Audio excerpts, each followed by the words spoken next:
Allahu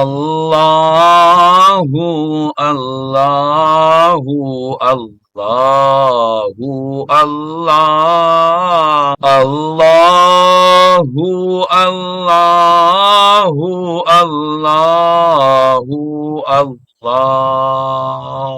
Assalamu alaikum wa rahmatullahi wa barakatuhu. Alhamdulillah hamdan kathira wa subhanallahi bukratan wa asila. Wassalatu wassalamu ala ashrafi khalqillahi bashiran wa nadira wa da'iyan ilallahi biidnihi wa sirajan munira. Sallallahu ala sayyidina wa nabiyyina maulana Muhammadin tasliman kathiran kathira. Amma ba'd, faqad qala Allahu ta'ala fil Qur'anil azim. Bismillahir rahmanir rahim. شهر رمضان الذي أنزل فيه القرآن هدى للناس وبينات من الهدى والفرقان فمن شهد منكم الشهر فليصم. وفي آية أخرى وذروا ظاهر الإثم وباطنا. أبي هريرة رضي الله تعالى عنه قال قال رسول الله صلى الله عليه وسلم من لم يدع قول الزور والعمل به فليس لله حاجة في أن يدع طعامه وشرابه.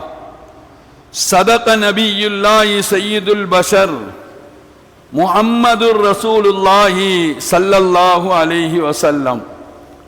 அளவற்ற அருளாளனும் நிகரற்ற அன்புடையவனுமாகிய எல்லாம் அல்லாஹுவின் பெயரை கொண்டு ஆரம்பம் செய்கிறேன். அவனுடைய அன்பும் அருளும் நமது உயிரிலும் மேலான ஹாத்தமுன் நபியின் முஹம்மதுர் ரசூலுல்லாஹி ஸல்லல்லாஹு அலைஹி வஸல்லம் அவர்கள் மீதும் அவர்களை பின்பற்றி வாழ்ந்த சத்திய சஹாபாக்கள், தாபியீன்கள், தபா தாபியீன்கள், குறிப்பாக ஜும்மாவுடைய தொழுகையை நிறைவு செய்வதற்காக முன்னமே வருகை தந்து அமர்ந்திருக்கக்கூடிய நம் அனைவர்கள் மீதும் இனி வர இருக்கக்கூடிய மூமின்கள் அனைவர்கள் மீதும் அல்லாஹுவின் அன்பும் அருளும் என்றென்றும் நின்று நிலவட்டுமாக என்ற நல்ல துஆக்களோடு எனது உரையை ஆரம்பம் செய்கிறேன். சங்கைக்குரிய அல்லாஹ்வின் நல்லடியார்களே, நபிகள் நாயகம் ஸல்லல்லாஹு அலைஹி வஸல்லம் அவர்கள் ஏராளமான வார்த்தைகளால் வரவேற்ற புண்ணிய மாதம்,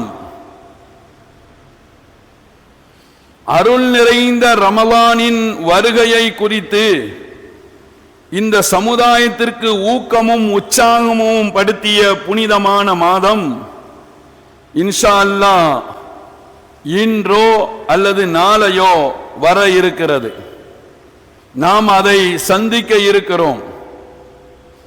இந்த நேரத்தில் நாம் செய்ய வேண்டிய ஒரு முக்கியமான காரியம், நாம் விளங்க வேண்டிய ஒரு முக்கியமான விஷயம் என்னன்னா, ஹிஜ்ரி 1446 ஆண்டு ஷாபான் மாதம் 29வது நாள் ஜும்மாவுடைய தினத்தன்று நாமெல்லாம் இங்கே ஒன்று கூடியிருக்கிறோம். அல்ஹம்துலில்லாஹ்.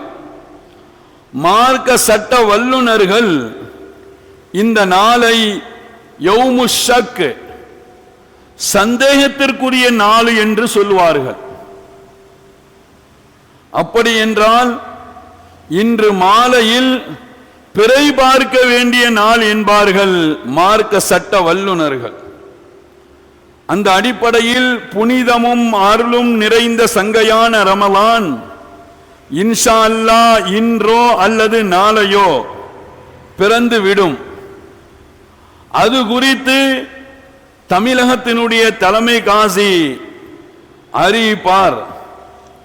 அந்த அறிவிப்பை மாநில ஜமாத் உலமா சபை உடனடியாக மக்களுக்கு அந்த செய்தியை கொண்டு சேர்த்து விடுவார்கள். நமது ஊரில் வாழக்கூடிய ஜமாத்தார்கள் அதை மட்டும் கவனத்தில் எடுத்துக்கொள்ள வேண்டும். ரமலானின் பிறையை வைத்து மார்க்க விஷயங்களில் விளையாட்டுத்தனமாக, விளையாட்டு பொருளாக அல்லது விவாக பொருளாக எடுத்துக்கொள்ள எந்த வகையிலும் நமது ஊரை சார்ந்த ஜமாத்தார்கள் இடம் அளித்து விடக்கூடாது, வாய்ப்பளித்து விடக்கூடாது. சங்கைக்குரிய அல்லாஹ்வின் நல்லடியார்களே, எல்லாம் அல்லாஹ் வர இருக்கிற ரமலானில் அடியார்கள் நடந்து கொள்ளக்கூடிய அந்த செய்திகளை குறித்து அடியார்களிடத்தில் பேசுகிறான். அந்த ரமலானில் என்னுடைய அடியார்கள் இந்த உலகத்தில் எப்படி நடந்து கொள்ள வேண்டும் என்று தன்னுடைய அடியார்களுக்கு அல்லாஹ் கற்றுக் கொடுக்குகிறான். சங்கைக்குரிய அல்லாஹ்வின் நல்லடியார்களே, சில காரியங்கள் இருக்கிறது, ரமலானில் அதை தடை என்கிறான். சில காரியங்கள் இருக்கிறது, ரமலானில் அது தடை என்று அல்லாஹ் சொல்லித் தருகிறான். ரமலானில் எல்லா நேரமும் எல்லா நிலையிலும் அதிலே தனி கவனம் செலுத்த வேண்டும் என்கிறான். எந்த சந்தர்ப்பத்திலும் அதை எல்லா நிலையிலும் அதை பேணி பாதுகாத்து வாழ வேண்டும் என்று ரப்புல் ஆலமீன் நமக்கு சொல்லித் தருகிறான். அந்த விஷயத்தில் இந்த உலகத்தில் வாழக்கூடிய மூமின்கள் அலட்சியமாக இருந்துவிட வேண்டாம் என்று அல்லாஹ் நமக்கு கற்றுத் தருகிறான். ஒருவேளை அது விஷயத்தில் அலட்சியம் ஏற்படுமானால் இந்த சமுதாயம் ரமலானை முழுமையாக அடைந்து கொள்ள இழந்து விடுவீர்கள். ரமலானை முழுமையாக அடைந்து கொள்வதை இழந்து விடுவீர்கள். ரமலானுடைய ஷஃபாத்தை நீங்கள் இழந்து விடுவீர்கள். ரப்பை விட்டும் தூரமாக்கப்படுவீர்கள் என்று மார்க்க அறிஞர்கள் நமக்கு சொல்லித் தருகிறார்கள். சங்கைக்குரிய அல்லாஹ்வின் நல்லடியார்களே, இங்கே ஒரு செய்தியை உங்களுடைய நினைவுக்கு ஞாபகப்படுத்துவேன். ரமலானில் பார்வைக்கு தடை. சில காரியத்தை பார்க்கவே கூடாது. பார்வையை நாம் தவிர்க்க வேண்டும். அதே போல ரமலானில் காதுக்கு தடை. சில விஷயங்களை கேட்கவே கூடாது. சில செய்திகளை கேட்பதை விட்டும் நம்மளுடைய காதை தவிர்க்க வேண்டும். ரமலானில் நம்மளுடைய வாய்க்கு தடை. சில விஷயங்களை பற்றி பேசவே கூடாது. ரமலானுடைய நோன்பை வைத்துக் கொண்டு சில காரியங்களை பேசுவது அது தவிர்க்க வேண்டும் என்று அல்லாஹு ரப்புல் ஆலமீன் நமக்கு சொல்லித் தருகிறான். சங்கைக்குரிய அல்லாஹ்வின் நல்லடியார்களே, ரமலானில் இவைகளெல்லாம் தவிர்க்க வேண்டியவை. ரமலானில் இவைகளெல்லாம் தவிர்க்க வேண்டியவை. மாற்றி செய்தால், ரமலானுடைய காலங்களில் இதை மாற்றி செய்தால் ரமலானை இழந்து போவீர்கள். ரமலானுடைய ஷஃபாத்தை இழந்து போவீர்கள். ரப்பை விட்டும் தூரமாக்கப்படுவீர்கள் என்று மார்க்கம் நமக்கு சொல்லித் தருகிறது. சங்கைக்குரிய அல்லாஹ்வின் நல்லடியார்களே, வரக்கூடிய ரமலானை நாம் முழுமையாக அடைய வேண்டும் என்று சொன்னால், வரக்கூடிய ரமலானை நாம் முழுமையாக அடைந்து விட்டால் நம்மளுடைய வாழ்க்கையில் எல்லாம் கிடைத்துவிடும். நம்மளுடைய வாழ்க்கையில் எல்லாம் கிடைத்துவிடும். உலகத்தில் மூமினாக பிறந்த ஒவ்வொருவர்களுடைய லட்சியம் என்னன்னா சொர்க்கம் கிடைக்கும். உலகத்தில் அல்லாஹுவையும் அல்லாஹ்வுடைய ரசூலையும் கொண்டு இங்கே வாழக்கூடிய மூமினாக வாழக்கூடிய ஒவ்வொரு மனிதர்களின் உயர்ந்த லட்சியம் சொர்க்கம் கிடைக்கும். உலகத்தில் சில பேருடைய லட்சியம் நல்ல படிக்கணும், நல்ல ஜாபு கிடைக்கணும், பொருளாதாரத்தில் உயர்ந்த அந்தஸ்தை அடையணும், நல்ல சாலிகான மனைவி கிடைக்கணும், நல்ல வீடு கட்டணும், நல்ல கார் வாங்கணும், இப்படி பல லட்சியங்கள் இருந்தாலும் இப்படியே கடைசியாக வந்து சேரக்கூடிய இடம் எதுன்னா சொர்க்கம் கிடைக்கும். வாழ்க்கையினுடைய எல்லா லட்சியங்களுக்கு பிறகு இறுதியாக உயர்ந்த லட்சியம் ஒரு மூமினுடைய லட்சியம் எதுன்னா சொர்க்கம் கிடைக்கும். சங்கைக்குரிய அல்லாஹ் நல்லடியார்களே, அதுக்காகத்தான் இந்த ரமலான். சொர்க்கம் கிடைக்க வேண்டும் என்பதற்காக வேண்டிதான் அல்லாஹ் ரமலானை பாக்கியமாக்கி தந்திருக்கிறான். சொர்க்கத்திற்காகத்தான் நோன்பு, சொர்க்கத்திற்காகத்தான் தராவியினுடைய தொழுகை, சொர்க்கம் கிடைப்பதற்காகத்தான் தஹஜ்ஜுடைய தொழுகை. ரமலானில் என்னென்ன அமல்கள் இருக்கிறதோ எல்லா அமல்களும் சொர்க்கத்திற்காக. எல்லோரும் இங்கே ஒரு விஷயத்தை ஞாபகம் வைக்க வேண்டும். சொர்க்கமே கிடைத்து விடும் என்றால் உலகத்தில் எதை அல்லாஹ் தடை செய்வான்? எல்லாமே கிடைத்துவிடும். ரமலானை கொண்டு சொர்க்கமே கிடைத்து விடும் என்றால் உலகத்தில் ஒரு மூமினான மனிதனுக்கு அல்லாஹ் எதை தடை செய்வான்? எல்லாம் கிடைத்துவிடும். அல்லாஹ் அழகாக குர்ஆனிலே சொல்லி தருகிறான், வதரு வாஹிரல் இஸ்மி வபாத்தினா, வெளிரங்கமான பாவங்களையும் அந்தரங்கமான பாவங்களையும் நீங்கள் விட்டு விடுங்கள் என்று அல்லாஹ் இந்த மனித சமூகத்துக்கு கற்றுத்தருகிறான். ரமலானுடைய காலங்களில் இவைகளெல்லாம் தடை என்கிறான். இவைகள் எல்லாம் ரமலானில் விட வேண்டும், தவிர்க்க வேண்டியவை என்று அல்லாஹ் சொல்லி தருகிறான். ரமலானுடைய காலங்களில் எல்லா சந்தர்ப்பங்களிலும் பாவங்களை விட்டு பாதுகாத்து வாழ வேண்டும் என்கிறான் ரப்புல் ஆலமீன். எல்லா நிலையிலும் இந்த பாவங்கள் விஷயத்தில் உங்களுக்கு தனி கவனம் இருக்க வேண்டும் என்று அல்லாஹ் சொல்லி தருகிறான்.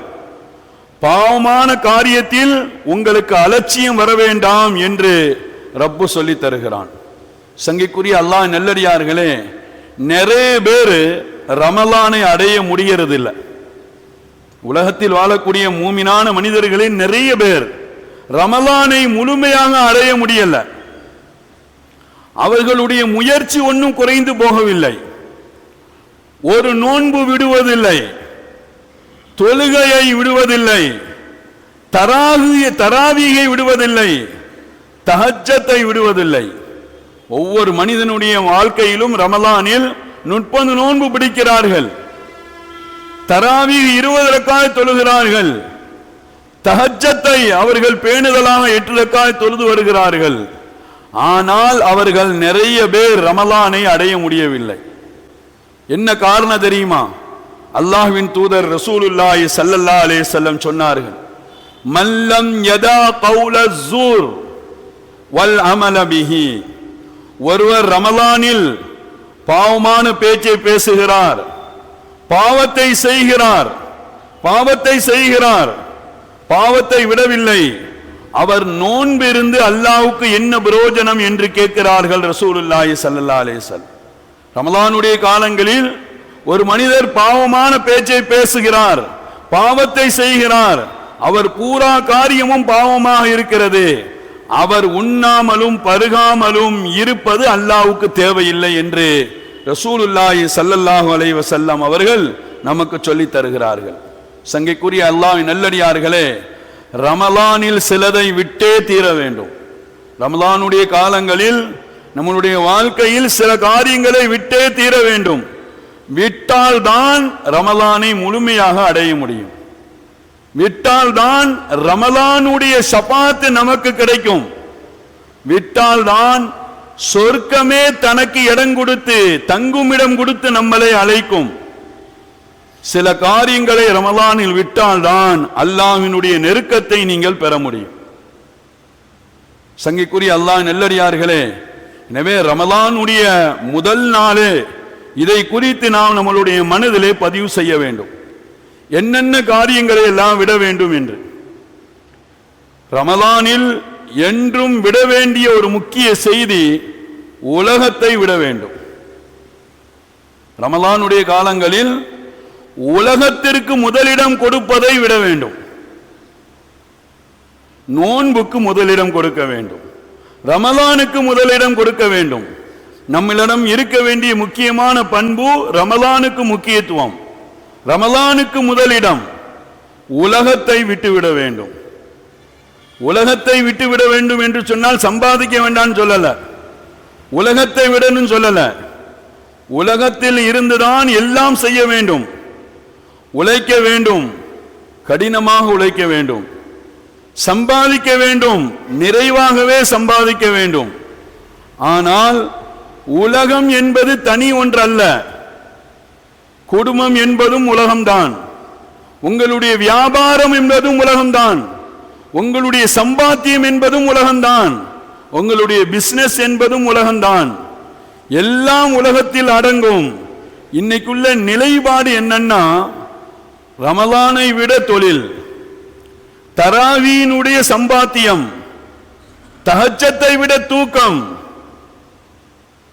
இப்படிப்பட்ட நிலைப்பாடுகள் வேண்டாம் என்கிறது மார்க்கம். உலகமே நோக்கமாக கொண்டு வாழ்ந்து விடாதீர்கள் என்று மார்க்கம் நமக்கு சொல்லித் தருகிறது. ரமலானுக்கு முதலிடம் கொடுங்கள், உலகத்தை இரண்டாவது வையுங்கள். ரமலானுக்கு முதலிடம் கொடுங்கள், உலகத்தை இரண்டாவது வையுங்கள் என்று மார்க்கம் நமக்கு சொல்லித் தருகிறது. சங்கைக்குரிய அல்லாஹ் நல்லடியார்களே, கொஞ்சம் தெளிவாக சொல்ல வேண்டும் என்றால், உங்களுக்கு உலகம், உங்களுடைய உலகம்தான் ரமலானை தீர்மானிக்கிறது. உங்களுடைய உலகம்தான் நம்மளுடைய ரமலானை முழுமையாக அடைய வேண்டும் என்றால் ஆசைப்பட்டால் உலகம்தான் ரமலானை தீர்மானிக்கிறது. உலகம் இல்லாமல் ஒண்ணுமே செய்ய முடியாது. மரணத்திற்கு பிறகு ரமலானை அடைய முடியாது. ஒருவருடைய மௌத்துக்கு பிறகு நோன்பு வைக்க முடியாது.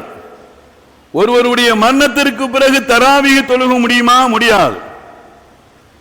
மரணத்திற்கு பிறகு தஹஜ்ஜத் தொழுக முடியுமா? முடியாது. எல்லாமே உலகத்தில் தான் செய்ய வேண்டியது இருக்கிறது. உலகம் தேவை.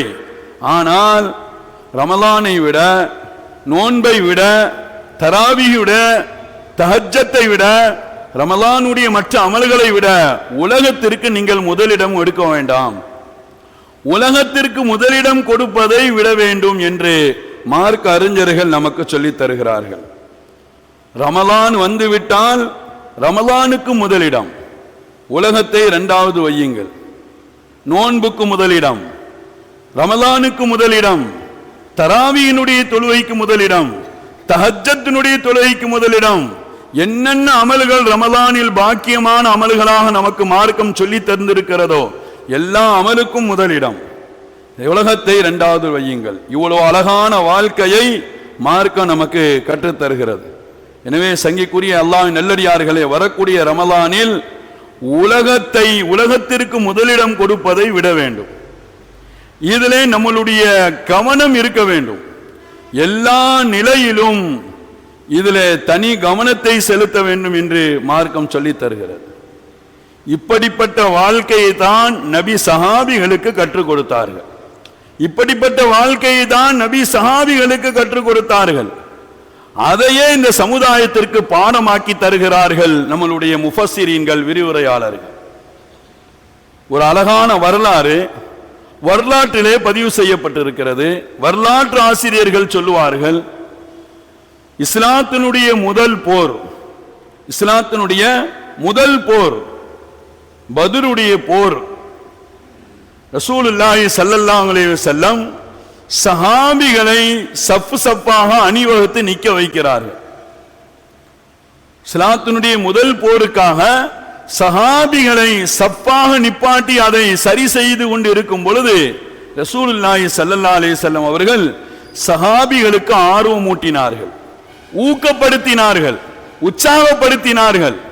சொன்னார்கள் ரசூலுல்லாஹி ஸல்லல்லாஹு அலைஹி வஸல்லம், யார் போரில் கலந்து கொண்டு பொறுமையோடும் நன்மையை நாடியவர்களாக படையை விட்டும் புதமுதுகிட்டு ஓடாமல் யார் வீரத்தோடு நின்று அதில் யுத்தம் செய்து ஷஹீதாகிறாரோ அவர்களுக்கு சொர்க்கம் தங்களுடைய தங்களுக்கு தன்னுடைய இடத்தை அளித்து தங்கும் இடத்தை அளித்து அவர்களை அழைக்கும் என்று ரசூலுல்லாஹி ஸல்லல்லாஹு அலைஹி வஸல்லம் அவர்கள் சொன்னார்கள். அந்த சபையிலே உமைர் இப்னு ஹுமாம் உமைர் இப்னு உமாம் என்ற சஹாபி இருக்கிறார். இவர் யார் என்று சொன்னால், ரசூலுல்லாஹி ஸல்லல்லாஹு அலைஹி வஸல்லம் அவர்கள் மதீனாவுக்கு வர்றதுக்கு முன்னாடியே இஸ்லாத்தை ஏற்றுக்கொண்ட முதன்மையான சஹாபாக்களில் இவரும் ஒருவர்.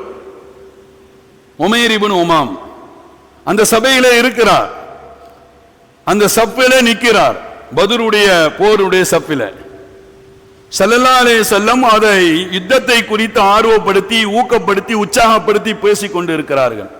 இப்படி ஒரு செய்தியை சொன்னவுடன் உமைர் இப்னு உமாம் பேரிச்சம்பழம் சாப்பிட்டுக்கிட்டு இருந்தாங்க.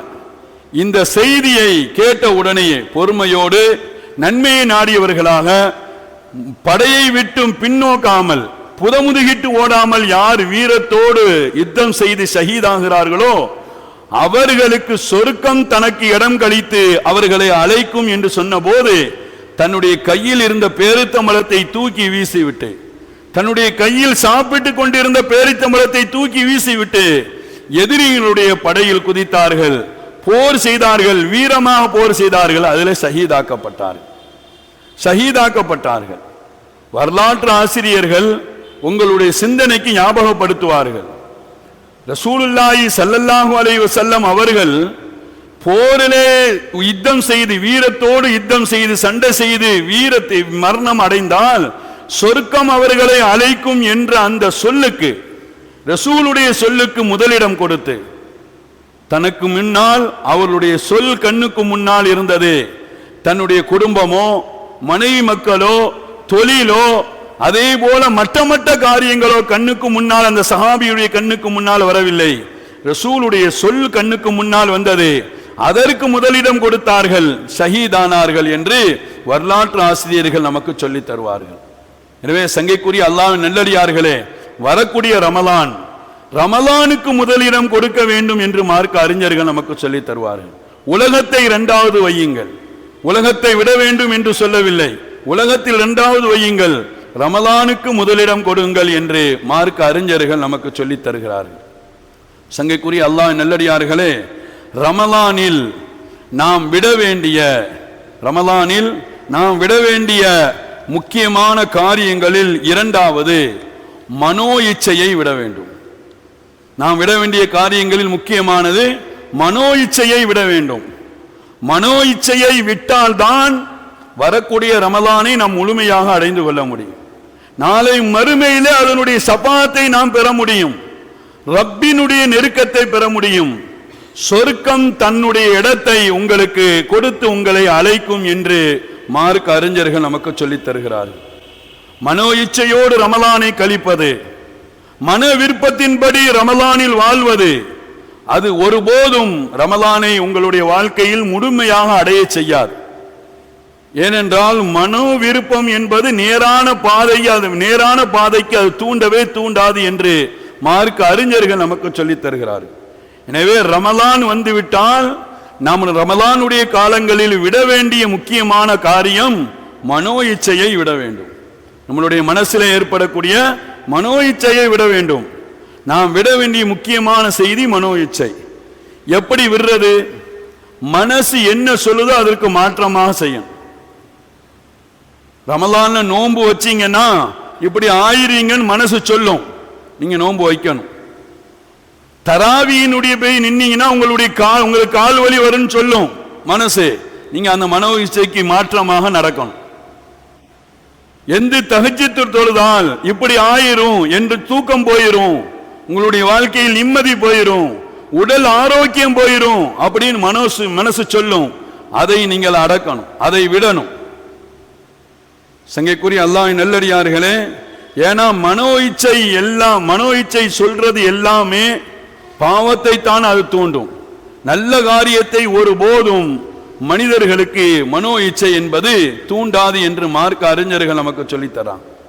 சங்கைக்குரிய அல்லாஹ்வின் நல்லடியார்களே, மனோ இச்சையை விட ரமலானில் நம்ம ரமலான் முக்கியத்துவம் பெற வேண்டும், முதலிடம் பெறணும். மனசு என்ன சொல்லுதோ அதை விட்டுட்டு ரமலானுக்கு முதலிடம் கொடுக்க வேண்டும், நோன்புக்கு முதலிடம் கொடுக்க வேண்டும், நம்மளுடைய நல்ல அமல்களுக்கு முதலிடம் கொடுக்க வேண்டும், குர்ஆனுக்கு முதலிடம் கொடுக்க வேண்டும், தஹஜ்ஜத் தராவியினுடைய தொழுகைக்கு முதலிடம் கொடுக்க வேண்டும். ரமலானை அடைவதற்கு இரண்டாவது நாம் விட வேண்டிய முக்கியமான செய்தி நம்மளுடைய மனோ இச்சை. மனோ இச்சை என்றால் என்ன? மனோ இச்சை என்றால் இதுதான் அப்படின்னு ஒரு வரியில சொல்லி விட முடியாது. கோபத்தை அடக்குவதும் மனோ இச்சை என்கிறார்கள். மனசில் ஏற்படக்கூடிய அந்த உணர்ச்சியை கட்டுப்படுத்துவதும் மனோ இச்சை என்கிறார்கள். ஆசை ஏற்படுவதும் மனோ இச்சை என்று வரலாற்று ஆசிரியர்கள், ஹதீஸினுடைய விரிவுரையாளர்கள் நமக்கு சொல்லித் தருகிறார்கள்.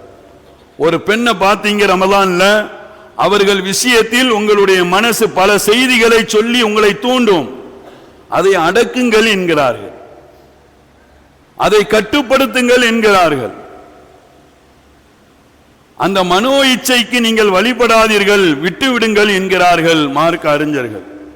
சஹாபிகள் வாழ்க்கையில எப்பொழுதுமே அதை ஒண்ணுமில்லாம ஆக்கிட்டாங்க. தங்களுடைய விருப்பத்தை பூரா இல்லாமல் ஆக்கினாங்க. ரமலானில் தங்களுடைய மனோ விருப்பத்திற்கு மாற்றமாகவே தங்களை வாழ பழகி கொண்டார்கள். சஅலபா பின்த் அப்துர் ரஹ்மான் அப்படிங்கிற ஒரு சஹாபி, ரசூலுடைய செய்தி தொடர்பாளர். சஅலபா பின்த் அப்துர் ரஹ்மான் அப்படிங்கிற ஒரு உன்னத சஹாபி, ரசூலுடைய செய்தி தொடர்பாளர். அவங்கள நபிகள் நாயகம் ஸல்லல்லாஹு அலைஹி வஸல்லம் ஒரு வேலைக்காக வெளியே அனுப்பி வைக்கிறாங்க. ஒரு வேலைக்காக வெளியே அனுப்பி வைக்கிறார்கள்.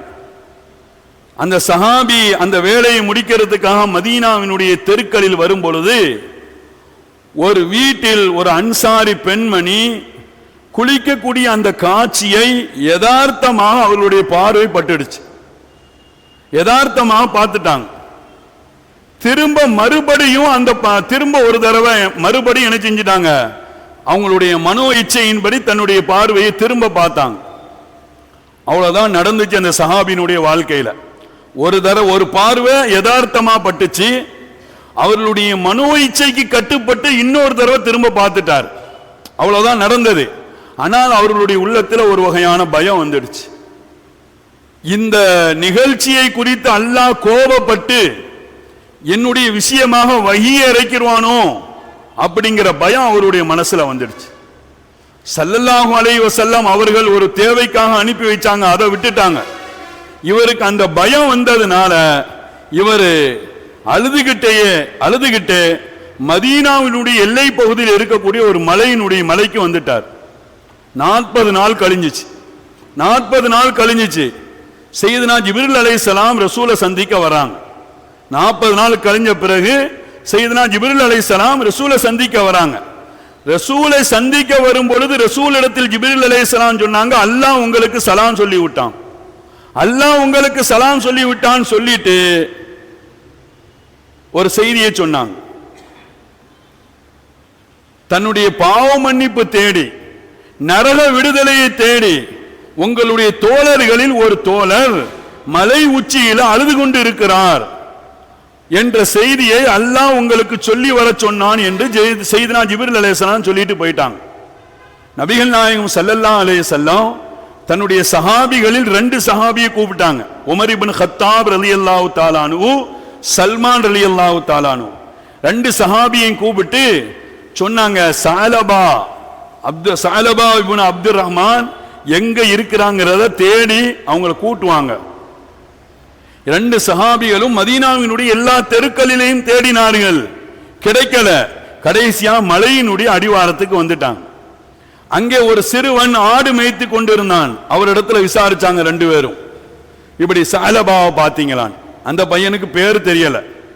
அவர் சொன்னாரு, அந்த பையன் சொன்னான், அந்த இடையன் நரகத்தை விட்டும் பாதுகாப்பு தேடி அழுது கொண்டே இருப்பாரு அந்த இளைஞரா அப்படின்ட்டு. அப்போ 2 பேரும் திரும்ப அந்த பையன் கேட்டாங்க, உனக்கு எப்படிப்பா தெரியும்?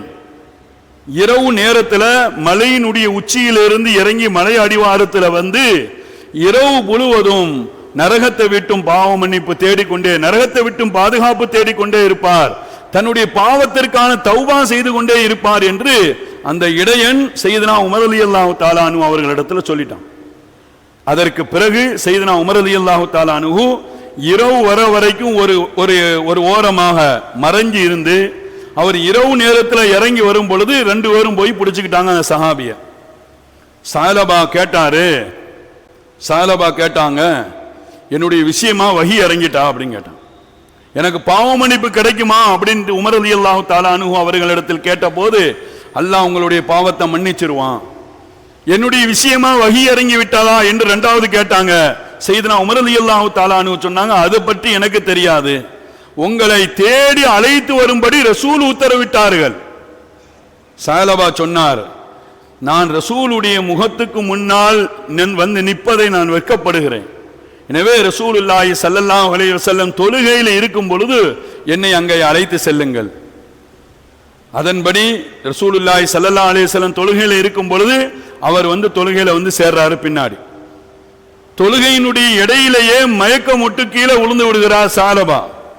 ரசூலுல்லாஹி ஸல்லல்லாஹு அலைஹி வஸல்லம் தொழுது முடிச்ச பிறகு அந்த சஹாபியினுடைய தலையை தூக்கி தன்னுடைய மடியில வச்சாங்க. கொஞ்ச நேரத்தில் மயக்கம் தெளிஞ்சிடுச்சு. மயக்கம் தெளிஞ்ச உடனே அந்த சஹாபி தன்னுடைய தலையை தூக்குனாங்க. தூக்கிட்டு சொன்னாங்க, நாயகமே, உங்களுடைய மடியில தலையை வைக்கிற அளவுக்கு நான் ஒரு தகுதி மிக்க ஆள் கிடையாது, பெரும்பாவி, பெரிய பாவத்தை செஞ்சிட்டேன் என்று அழுதார். ரசூலுல்லாஹி ஸல்லல்லாஹு அலைஹி வஸல்லம் அந்த சஹாபியிட கேட்டாங்க, உங்களுக்கு இப்ப என்னதான் வேணும்? எனக்கு பாவ மன்னிப்பு வேணும், ஒரு பெரிய பாவத்தை நான் வாழ்க்கையில செஞ்சிட்டேன். ஒரு பார்வை பார்த்தார், பெரிய பாவத்தை செய்து விட்டேன்னு சொன்னார். ரசூலுல்லாஹி ஸல்லல்லாஹு அலைஹி வஸல்லம் ஜிப்ரீல் அலைஹிஸ்ஸலாத்து வஸ்ஸலாம் அவர்கள் வந்து சொன்ன செய்தியை அவரிடத்தில் சொன்னாங்க. சந்தோஷப்பட்டார். அதோடு அவருடைய ரூஹு பிரிந்தது. அதற்கு பிறகு அவருடைய உயிர் பிரிந்தது. ரசூலுல்லாஹி ஸல்லல்லாஹு அலைஹி வஸல்லம் அவரை குளிப்பாட்டி தஃபனிட்டு அடக்கி முடிச்ச பிறகு சொன்னார்கள், இந்த சஹாபியினுடைய அந்த ஜனாசாவில் ஆயிரக்கணக்கான மலக்குகள் கலந்து கொண்டார்கள் என்று நபிகள் நாயகம் ஸல்லல்லாஹு அலைஹி வஸல்லம் அவர்கள் சொன்னதாக வரலாற்றிலே பார்க்கிறோம். சஹாபிகள் தங்களுடைய மனசில் ஏற்பட்ட அந்த மனோ இச்சைகளை இல்லாமல் ஆக்கினார்கள். வாழ்க்கையில அதை விட்டு ஒழித்தார்கள். வாழ்க்கையில் உயர்ந்த அந்தஸ்தை பெற்றார்கள் என்று வரலாறு நமக்கு சொல்லித்தரும். சங்கைக்குரிய அல்லாஹ் நல்லடியார்களே, ரமலானில் நாம் விட வேண்டிய ஒரு முக்கியமான காரியம் நம்மளுடைய மனசு விருப்பின்படி வாழக்கூடிய அந்த வாழ்க்கையை விட வேண்டும். மனோ இச்சையை விட வேண்டும். மனோ விருப்பத்தை விட வேண்டும். எப்பொழுது நம்மளுடைய ரமலானுடைய காலங்களில் மனோ இச்சையை விடுகிறோமோ, வாழ்க்கையில் ரமலானை முழுமையாக அடைந்து கொள்வீர்கள் என்று மார்க்க அறிஞர்கள் சொல்லித் தருகிறார்கள். ரமலானுடைய ஷபாத் உங்களுக்கு அல்லாஹ்விடத்தில் உண்டு என்பார்கள்.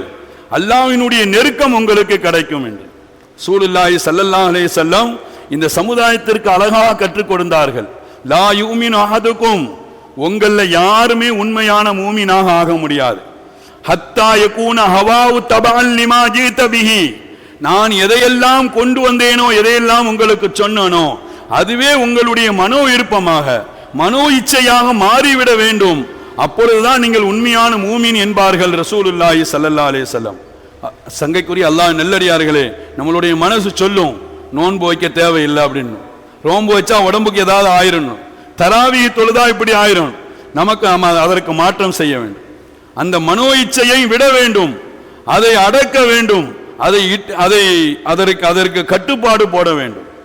சங்கைக்குரிய அல்லாஹ் நல்லடியார்களே, சஹாபிகள் தங்களுடைய வாழ்க்கையில் மனோ இச்சை இல்லாமல் ஆக்கினார்கள், வாழ்க்கையில் வெற்றி பெற்றார்கள். எனவே அருமையான பெருமக்களே, நம்மளுடைய ரமலான் முழுமையாக அடைந்து கொள்வதற்கு நாம் இந்த ரமலானுடைய காலங்களில் விட வேண்டிய முக்கியமான செய்தி மனோ இச்சை. 3வது, ரமலானுடைய காலங்களில் நாம் விட வேண்டிய முக்கியமான செய்திகளில் 3வது, நாம் நம்மளுடைய வாயை கட்டுப்படுத்த வேண்டும். வார்த்தைகளை கட்டுப்படுத்தி நிறுத்த வேண்டும். நாவை பேணி பாதுகாக்க வேண்டும். கண்ணை பேணி பாதுகாக்க வேண்டும். நம்மளுடைய காதுகளை பேணி பாதுகாக்க வேண்டும். ரமலானுடைய காலங்களில் வெறுமன நோன்பு வைக்கிறோம், நம்மளுடைய நாவை பேணவில்லை, நம்மளுடைய காதை பேணல, நம்மளுடைய பார்வையை பேணவில்லை என்றால் அவர் ரமலானை முழுமையாக அடைய முடியாது. ரமலானுடைய ஷஃபாத் அவருக்கு கிடைக்காது. அல்லாஹ் விட்டும் தூரமாக்கப்பட்டு விடுவார் என்று மார்க்க அறிஞர்கள் நமக்கு சொல்லித் தருகிறார்கள். ரசூலுல்லாஹி ஸல்லல்லாஹு அலைஹி வஸல்லம் அவர்கள் யார் வாழ்க்கையில் நாவை பேணி வாழ்ந்தார்களோ அவர்களுக்கு சோபனம் உண்டாகட்டும் என்று நபிகள் நாயகம் ஸல்லல்லாஹு அலைஹி வஸல்லம் அவர்கள் சோபனம் சொல்லி தந்தார்கள். அருமையான பெருமக்களே, எனவே ரமலானுடைய காலங்கள் நாளை முதல் ஆரம்பமாக இருக்கிறது. நாம என்ன செய்யணுங்கிறது நமக்கு தெரியும், எதை விடணுங்கிறத இன்றைய ஜும்மாவின் செய்தியாக உங்களுடைய நினைவுக்கு ஞாபகப்படுத்தி இருக்கிறேன்.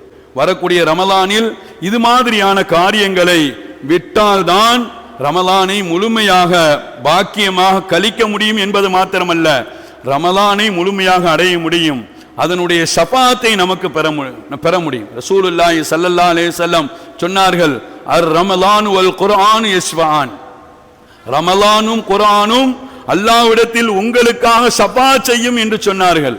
அப்படி ஷஃபாத் செய்ய வேண்டும் என்றால் ரமலானில் என்னென்ன அமல்கள் செய்ய வேண்டும் என்று நாம் தெரிந்து வைத்திருக்கிறோமோ அந்த காரியங்களோடு எதையெல்லாம் விட வேண்டும் என்று அல்லாஹும் ரசூலும் நமக்கு சொல்லி தந்திருக்கிறார்களோ அதையும் விட்டால்தான் ரமலானை முழுமையாக அடைய முடியும், ரமலானுடைய ஷஃபாத்தை பெற முடியும், அல்லாஹ்வின் நெருக்கத்தை பெற முடியும், உயர்ந்த சொர்க்கம் தன்னுடைய இடத்தை உங்களுக்கு தந்து உங்களை அழைக்கும் என்று மார்க்க அறிஞர்கள் நமக்கு சொல்லி தருகிறார்கள். அப்படிப்பட்ட பாக்கியத்தை அல்லாஹ் உங்களுக்கும் எனக்கும் நமக்கும் தந்தருள் புரிவானாக. ரமலானுடைய காலங்களில் எல்லா அமல்களிலும் ஆர்வத்தையும் ஆசையும் அல்லாஹ் தந்தருள் புரிவானாக. ஈடுபாட்டோடு செய்யக்கூடிய பாக்கியத்தை அல்லாஹ் நமக்கும் நம்முடைய சந்ததிகளுக்கும் தந்தருள் புரிவானாக.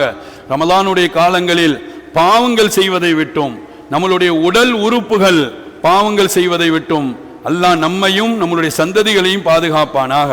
பூர்ணமான முறையில் நோன்பு வைப்பதற்கும் தராவிஹ் தொழுவதற்கும் தஹஜ்ஜத்தை பேணுதலோடு தொழக்கூடிய பாக்கியத்தை அல்லாஹ் நமக்கும் நம்முடைய குடும்பத்தார்களுக்கும் தந்தருள் புரிவானாக என்ற நல்ல துவாக்களோடு உங்கள் அனைவருடைய துவாவையும் ஆதரவு வைத்து என்னுடைய வார்த்தைகளை நிறைவுபடுத்துகிறேன். வாஹிர் தஅவானா அனில் ஹம்துலில்லாஹி ரப்பில் ஆலமீன். அஸ்ஸலாமு அலைக்கும் வரஹ்மத்துல்லாஹி வபரகாத்துஹு.